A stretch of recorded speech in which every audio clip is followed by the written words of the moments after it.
عالمی شہرت یافتہ اداکارہ ماہرہ خان نے وائرل ہونے کا ایک آسان طریقہ بتا دیا۔ السلام علیکم مائی یوٹیوب فیملی، کیا حال ہے؟ امید ہے سب خیریت سے ہوں گے۔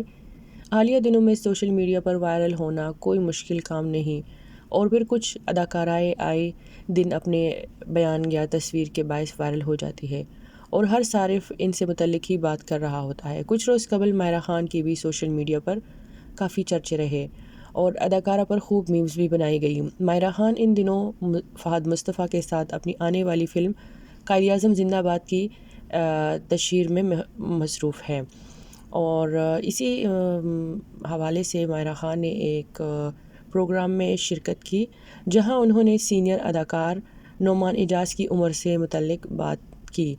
ماہرہ خان نے جواب انگریزی میں دیا، لیکن اداکارہ الفاظ کا انتخاب نہ کر سکی اور بات ادھوری کہی، جس کے بعد کچھ کلپس سوشل میڈیا پر وائرل ہو گئی۔ تاہم اب ایک اور پروگرام کے دوران ماہرہ خان سے اس میزبان نے آج کے دور میں وائرل ہونے کا آسان طریقہ پوچھا۔ اداکارہ نے جواب دیا کہ وائرل ہونے کا یہ بہت اچھا طریقہ ہے کہ آپ کسی کو بھی بری بات کہہ دیں۔ خود مشہور نہیں ہو سکتے تو کسی مشہور شخص پر تنقید شروع کر دے۔ واضح رہے کہ ماہرہ اور فہد کی فلم قائداعظم زندہ باد 9 جولائی کو ریلیز کی جائے گی۔